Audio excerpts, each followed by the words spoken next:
Good morning and welcome to today's College Football Playoff Champions News Conference. Howard and Defensive Player of the Game, Cody Simon. Coach, we'll start with an opening comment from you and then we'll entertain questions. Yeah, just waking up this morning, just grateful that had an opportunity to be with this team. And certainly I would say that, everything that came with the season and all the hard work was worth it. It was worth it. And I'm proud of these guys. And again, they will go down in history and cement themselves as champions. And I said it before that there's been some great teams in Ohio State history, 9 who are national champs, but in the last, I think it's 53 years, up until this game, there's only been 2 who have been national champs, and this is the 3rd right here. And, we're going to take some time to celebrate, enjoy it, because these guys deserve it. We'll start over here with our first question on our left in the front row. Hi, Joe Nugent, NBC4 Columbus. Congratulations to all 3 of you. For Will and for Cody. Will first. Coach talked about telling the story of this team, but it would only happen if you won. What do you feel like the story of this team should be? I feel like the story kind of speaks for itself a little bit, every player on this team, especially the seniors that were here for 3-4 years, decided to come back.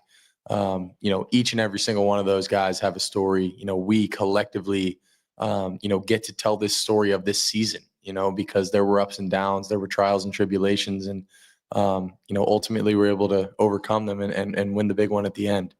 When we got into this thing, Coach Day, I think really going into the Cotton Bowl was talking about, our story's written, but it needs to be told, and it's, we have some unbelievable individual stories and then as a team. So I'm just so glad that we were able to get it done. And, years down the line, we can tell this story, about this team. And there's just too many unbelievable guys and unbelievable, people in this building, that need their stories told. Cody? Yeah, I would just echo that. The humility and the resilience of not only the seniors but just everyone on our team. People deciding to come back for another year when they could have made all the money in the NFL and be first-round picks, and they came back for the love of the brotherhood and the appreciation for the culture and all their teammates. And I think that story is about determination, resilience, humility, just thankfulness, faithfulness, just everything that good that comes out of, a team game and a team sport. I think our team has showed it this year. And I'll just add that, I think that, our team can serve as a story for others. What makes Ohio State great is its fan base. And, for all those fans that are out there that, are going through difficult times in their lives, to hang in there and fight the way that our players did this season, I hope it serves as an inspiration, because that's exactly what happened here. And there was a point in the season where, a lot of people counted us out, but we kept fighting and overcame those odds, because that's what life's about. And there was life lessons learned here. And I hope maybe there's just a couple people out there that maybe are going through a difficult time that just keep fighting and keep swinging, and they'll get the thing turned. Stay over here on our left in the front row. Coach Day, I was just wondering the emotions, obviously, I'm sure you're going through. One, how much, the time frame that you allow to yourself to enjoy this, and how does this compare to the emotions you felt after the Michigan game, when I'm sure it just seemed like the world was crumbling around you and everybody you knew and held close to you? Yeah, if you define your happiness by the results, then yeah, you can find yourself in focusing on those things. I don't. I'm just as proud of this team no matter what happened. But now the best thing is, again, you get to hear about these guys for the history of college football, and these guys get to go back to the Woody and put their arm around their wife and their kids and say, look what dad did. And to me, that's all that matters, because that's why you get into coaching. It isn't to hoist trophies or, make big contracts or anything like that. The reason you get into coaching is to help young men reach their dreams and goals, period. At least that's what I and our staff are in this thing for. So when that's your focus, then you wake up and you realize that as awful as some things can happen, and during the season, you look at those as opportunities, and now you get to tell an unbelievable story behind it, and that's exactly what life is all about. And just the feeling of seeing our guys and the elation in the locker room, the euphoria, everything about it.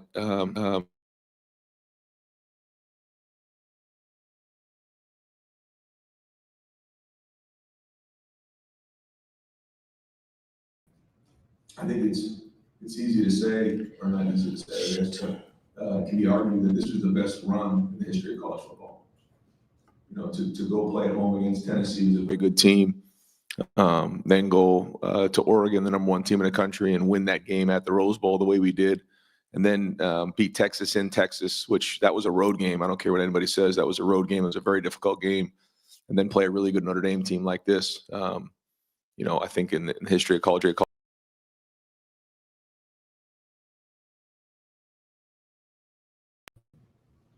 Come over here to our right in the third row.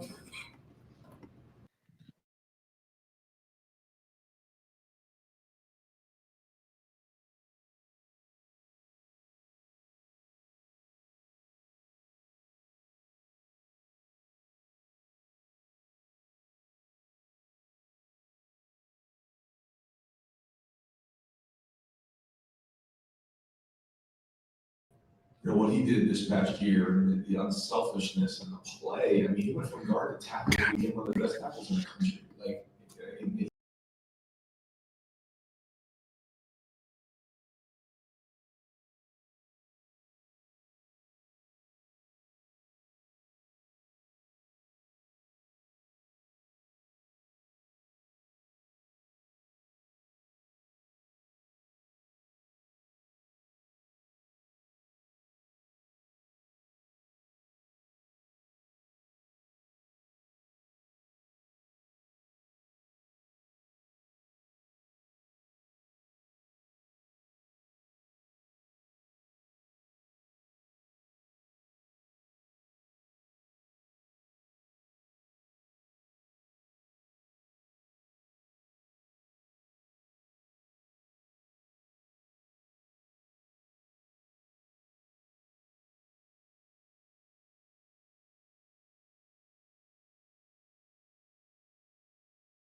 we're going to be bringing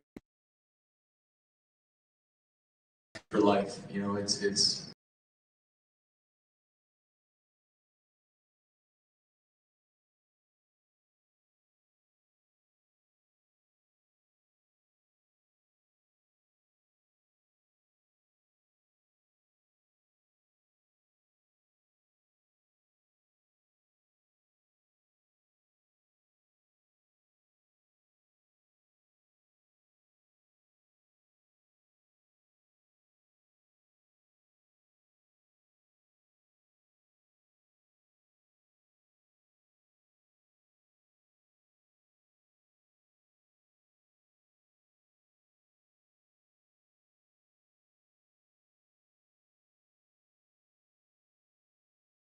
process and his family of putting that plan in action. And I think, you know, what we envisioned this season, you know, came true, but maybe even a little bit more. For him to be able to sustain, you know, 16 games of play the way he did was pretty remarkable for a freshman. You know, he needs some rest. That body needs some rest. He needs to get away from football for a while because he really grinded throughout the season. I'm really proud of, you know, what he did. But there's still parts of his game that he can improve, and he'll tell you that. And we'll put that plan together in the offseason and work through those things. But as you know, it's clear to see, you know, like we said from the jump, he is a generational talent. He's a special player, but you know, he's a great person. And you know, just to see the way he came up clutch in that game, but also in some of the other games, and make no mistake about it. I mean, early in the game, they were doing everything they could to take him away. And you know, you have to be unselfish in those moments to say, like, we just got to go win this game. And his body language and energy couldn't have been any better. So, you know, what a season for such a young player who we all know is special. But we'll put that plan together in the offseason and then put it back to work. Come over here to the aisle on our left. Austin Ward, the podcast. Ryan, I think last night the celebration is probably a little bit of a blur, but I wonder how much the moment with Carmen is burned into your brain with the family and the trophy. And then Cody and Will, who's the first person that you wanted to seek out to celebrate with when the game hit 0 there? Yeah. I think a couple people asked me, you know, if you win the game, you know, what will your reaction be? And, you know, for me, I couldn't go there, you know, didn't know what this week that we're about to go into even entailed, you know, in celebrations or anything, because for me, I couldn't go there. I just wanted this so much for these players. And so it was just like focused on like right now. And these guys will tell you, like, I just obsessed with like, all right, how do we get better today? How do we do a good job with this walkthrough? How do we do a good job with today, this meeting, this practice to get ourselves prepared for the game? And then, you know, once we win the whole thing, we'll figure out what's next. That's kind of where we're at right now. But yeah, there was a mix of emotions there. But you know, at the end of the day, you know, to be there with your family, and when you talk about family, you know, you have your wife and kids who, you know, if it wasn't for them, I wouldn't have been able to make this run that I went, especially just the last month and a half, just what they provided for me in terms of strength. I just can't say enough, especially my wife and kid. I mean, they've been unbelievable. But then when you talk about family, you're talking about our team, and this has become family. And so every team is together for a while, but then when the playoffs started, we went on this like special run, and we were with each other like 24/7 for the last month and a half. And we were spending more time together than we were our own families. And it's like a big family. And just to see those guys enjoying and smiling and have something to show for all the work that they put in, it was a mix of emotions, but couldn't be any happier for these guys. We're going to come down here on our right, second row. Ryan, I know you want to talk about the team, so Will and Cody, maybe you can help make him answer this one. Paul Brown, Woody Hayes, Jim Tressel, Urban Meyer, Ryan Day. Those are the 5 Ohio State coaches who have won national titles. How does it feel to have your name on that list? Well, it's an honor. It's an honor to be the head coach at Ohio State, and you know, I'd probably say that this job is not for everybody. And every year, I've learned more about myself than I thought going into the season. And a big part of it are these players. And I shared that with the guys this season. And I felt like we were knocking on the door several times leading up to this game. You think about the 19 team, think about the 20 team. Every year I felt like we were close, but we couldn't get through. And this team was different. This team was special. And the message was to leave no doubt. Don't leave it to one play. Don't leave it to one call. Don't leave it in the hands of somebody else. Don't do that. And, I felt like the throw and catch there to Jeremiah at the end kind of was like, all right, we're leaving no doubt with this thing. And to answer your question about the other part of it, I don't know. I just know that Ohio State's a special place. It's an honor to be here, an honor to be around some of those names that you just said, because, when you hear some of those names like that, they're some of the best coaches in the history of the game. And, but the only way you do that is with great players, great people. And obviously this is a great place. Over here on our left side aisle in the back. Michael Cohen from Fox Sports. Ryan, you've never shied away from talking about the pressure that comes with the position that you have and the expectation that essentially you have to win every game you coach at Ohio State. So when the buzzer goes off last night, where on the spectrum from relief to happiness did you actually land? Yeah, it was. I guess both. I don't know if it's a spectrum. All of the above. Yeah, all of the above. There's a mix of emotions there. It's hard to really put into words.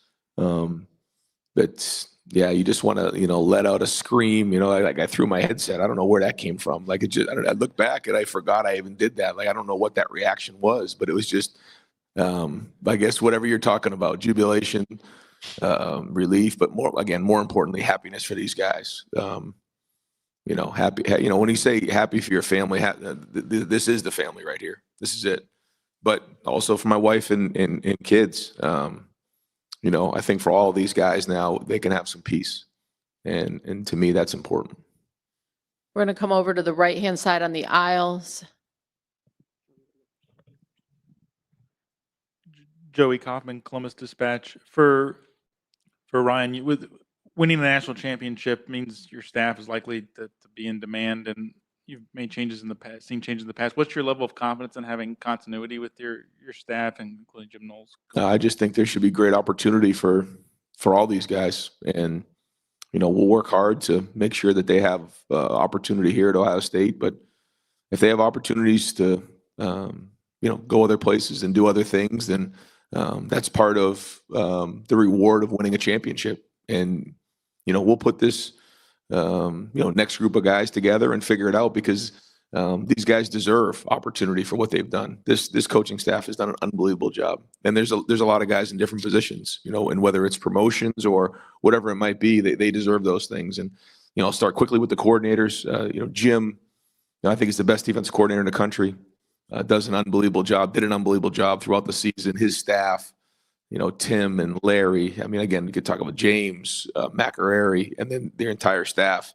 Unbelievable. The game plan, the scheme, but then just coaching up the confidence. And then on offense with, Chip, what he's meant to me and being able to be more present with the entire team. And Justin Fry, what he's been through this year, losing Seth and Josh and being able to pull this together. The offensive line was excellent last night. Brian Hartline is the best in the business at what he does. We all know that, but I don't take it for granted. And Keenan Bailey's works his tail off. He's a great young coach. Carlos Laughlin, really has got those running backs in a big way, but playing very, very physical, very hard. Billy Fessler did a great job this season, stepping in a big way and helping that room out. And so as you go through, all these different guys, the number one thing to me was loyalty throughout the season. These guys were loyal. And there's a lot of guys now on our staff that, have, analyst roles, GA roles, but they all stuck together. And so, after you win something like this, there's opportunity, and, we're going to fight like heck to keep these guys the best we can. But when opportunity knocks and guys have opportunities, then they deserve to do that for their families, if that's what's best for their families. And there's no better place than Ohio State. So I know there'll be a lot of reasons for them to stay, but But we'll figure that as we move forward. We're going to stay back on the aisle where we were. Hey there, Dave Holmes, ABC 6, Fox 28 in Columbus. Ryan, you talk all the time about ignoring the outside noise, but sometimes in Columbus it's so deafening that you can't. I'm curious, was there ever a moment that you struggled with self-doubt in the last 6 weeks? And Cody and Will, it's clear he never lost the locker room. You guys always stood by him. I'm curious, what was it about your head coach that you guys knew he was the guy to get you on that podium? Let's start with Will. Man, first and foremost, I mean, I owe, so much to this guy sitting right next to me. He gave me a chance here and he bet on me, and I'm forever indebted to him for that. And, one of, probably the best coach I've ever been around. I mean, I've never seen someone work a game like Coach Day does. I mean, he thinks of every single possible scenario that could go on every single play. I've never been coached this hard.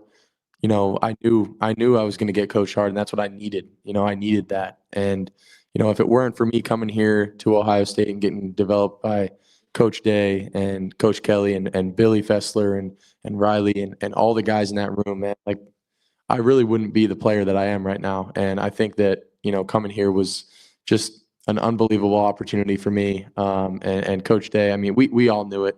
None of us ever doubted for a second that he was the right guy to lead this team. And we stuck together and we said we want to do it for each other. We want to do it for our coach and let's do this thing, man. And I'm really glad that we were able to finish it the right way. Cody? Yeah, no, I would agree with Will. I mean, no one ever on our team ever lost any type of faith. I mean, obviously there's noise out all over the world, but we know what happens here within the Woody. And I mean, I'll just say there are times that you get in early to the Woody and you think you're getting work done and you go and walk past the head coach office and he's already there. He's been watching film. His eyes are bloodshot. He puts that extra time in that no one in the world is really putting in. And so, when I see stuff like that, there's no one I'd rather trust than Coach Day. And I have a wholehearted belief that, he has always and will be the best coach that I've ever been a part of. I mean, the story of our entire team is all because of we all trusted in the leadership of Coach Day. And, I can't say enough good things about him because he led us all the way and all the stuff he's been through.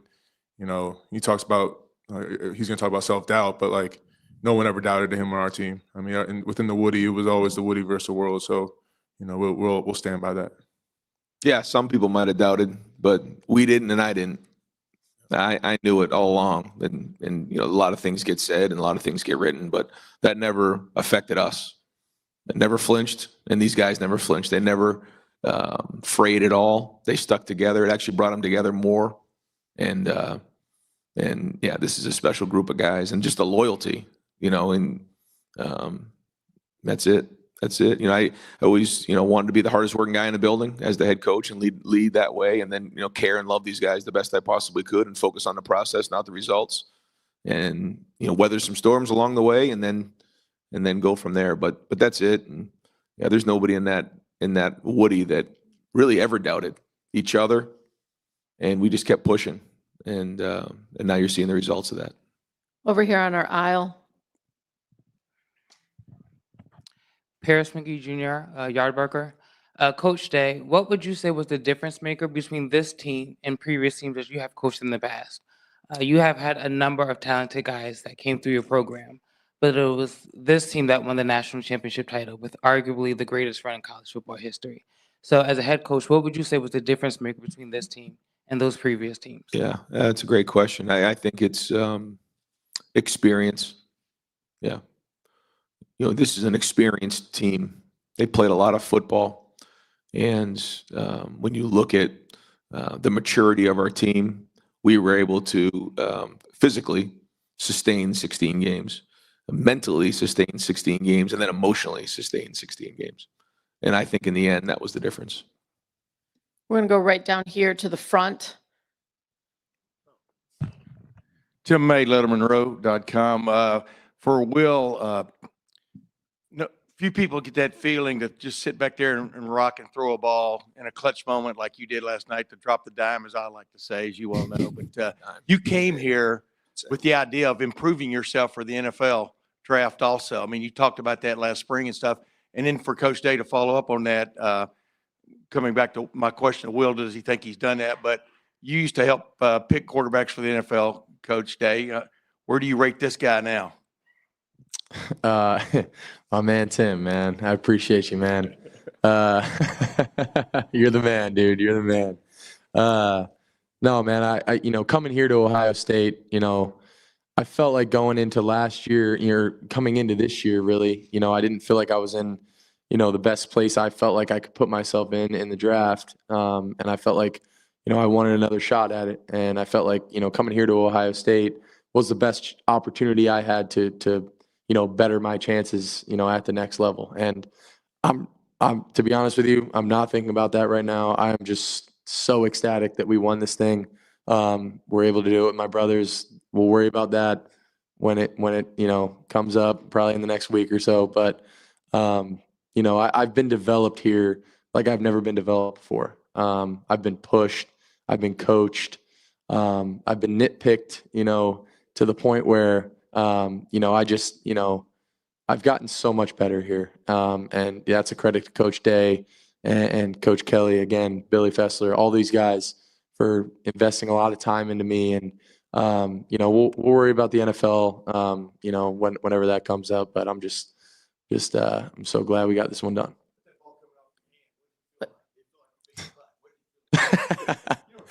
Yeah, it's when you tee up the driver and, it feels real nice. Just 300 down the middle. No, I'm just kidding. But that was when we had drawn up for, a third and extra long call. We knew they were going to potentially play us a man and give us a shot over the top. And, JJ did a great job of attacking his leverage and stacking them. And, all I had to do was give 4 a chance and let 4 be 4. Yeah, but that didn't just happen. There was a lot of time spent to get to that point. And Will really put it in. We had quarterback school and all these different things, man. And 42 yards on a red line to the field and the footwork that has to go with that. It didn't just happen. And when Will's feet are right, he is as good as anybody I've been around. His accuracy, his ability to see, the way he commands the team, his work he puts in. I think the thing that nobody's probably going to understand how much credit he deserves is how much he can take on. I don't think there was, to say 90% of the calls that went in the other day had 2 or 3 plays into it. So he's calling a play or 2 in the huddle and then checking the play at the line of scrimmage. That's NFL material right there. That's special. And so whichever organization, decides to draft Will is going to get like a pro day one walking in the door. Last question on our right-hand side. Bill Rabinowitz, Columbus Dispatch. I almost hesitate to ask this question because you haven't given any thought to it, but in 9 months, you're going to start this up again. You've got all these guys leaving, but you've got a talented group coming back. What can you say about next year's team and maybe not feeling the immense pressure that you had this year? Expectations won't be quite as high, although they're always high at Ohio State. Yeah, try losing the first game and see how that goes at Ohio State. We'll see about that. I think we have a great group coming back, but I think what these guys have had an opportunity to do, and we had 145 guys on a team, and a percentage of those guys were newcomers, freshmen, and also some of the transfers that are coming in. And the thing I told them is you have to use this time as an opportunity to learn what it's supposed to look like. And these guys set an amazing example. And I asked the captains in particular, what do you think about bringing these guys onto the team? Because they can be a distraction a little bit. This is a team that's been together. All of a sudden you add 25, 30 new guys to the team. It can be a little bit of a distraction. They said, no, we want these guys around because we want to hand the torch to them so they understand what the brotherhood's like. They understand what this is supposed to look like. So when we leave, they can take over for that. And we do have a talented group coming back. And so, we'll get back there and try to figure that out. I don't know if spring practice is going to look the way that it usually does. I don't think it can, quite honestly, with the amount of games that these guys have played. But for the young guys, we got to get them going and get them indoctrinated into the program, get the off season going, and then we'll ramp it back up soon. Congratulations, and thank you for being with us today. Thanks. That concludes today's news conference. Hope everyone has a great day.